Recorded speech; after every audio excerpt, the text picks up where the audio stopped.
And we are back at Up North at 4. We are joined with Scott, who is the board of directors for Hodag Snow Trails, and Russ, who is an event facilitator for the whole Snowdag Trails. Hodag Snow Trails. Hodag Snow Trails, yes. Thank you so much for coming and joining us. We obviously have, you know, a great ice golf thing going on, so let's get into it.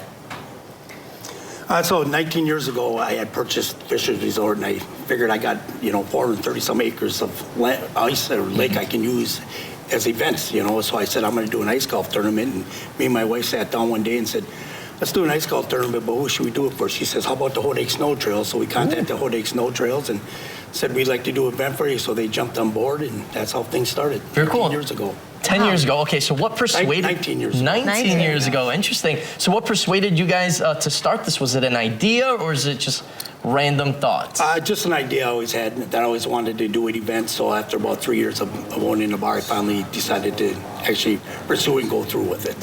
Well, And we have also, and then for you, for board of directors. So what's your position for, what do you do with the Hodag Snow Trails? Yeah, so I'm on the board of directors, so just help with the board make decisions, and really for us, we've been lucky enough to team up with Russ and the other bar owners on Lake George, because this is our biggest fundraiser of the year.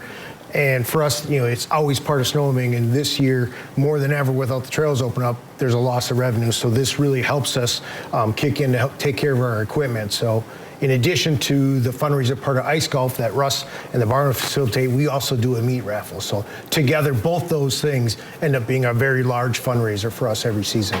So with such a mild winter, it's the warmest winter on record in the Midwest, upper Midwest, how has that affected you guys negatively this season? Because it, of course, affected you guys in some ways. Obviously, yeah, so snowmobiling is a big revenue for the Northwoods tourism dollars and all that. So the people are not up here traveling, and it has really been a downside for our businesses. So this event also sparks people to get up in the area, because they do travel from various locations around the state to come for this ice golf tournament also. And then for ice golf, okay, so how does it work? How do you play? Well, how do you start? This is the first, I've never, ice and golf.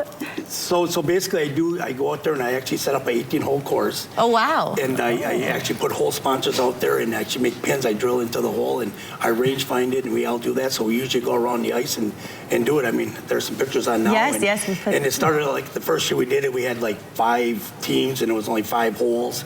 Now last year we ended up with 44 teams. It was a record year. So this year we're hoping it continues, and more so it's going to be a land-based event this year, but it's a really good time. So hopefully next year, if we have ice, everybody can join us on the lake again. Wow. So what's going on this year? Because we had such a limited amount of ice, just in general. What were you guys doing event-wise? Were you guys kind of maneuvering, doing something different, or just sticking around the same gameplay? So it happens this Saturday, so that's what, it'll be land-based at the 3 pit stops. Land-based, okay. Yeah, so all the pit stops on the lake will have multiple games of chance or skill, and they'll hit all 3 pit stops multiple times and do almost like a poker hand of it. Ooh, that's and then we'll interesting. still have our home base at Fisher's. We're doing our typical basket raffles, and then our meat raffle then at the end. So are we looking at people purchasing tickets, or how would this kind of work for viewers? Well, there are still meat raffle tickets available, so if there are some participating location. Usually the pit stops on the map. You can stop and buy tickets, or show up at Fisher's on the day of the event,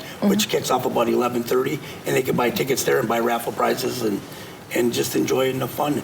Yeah. You can Okay. sign and team up for $40. Nice. Okay, Not bad. so this 11:30. Saturday, 11:30, Lake George. At Fisher's. At Fisher's. Okay, well, thank you so much. Hopefully it turns out great, regardless of, the weather. So we'll be right back with you guys.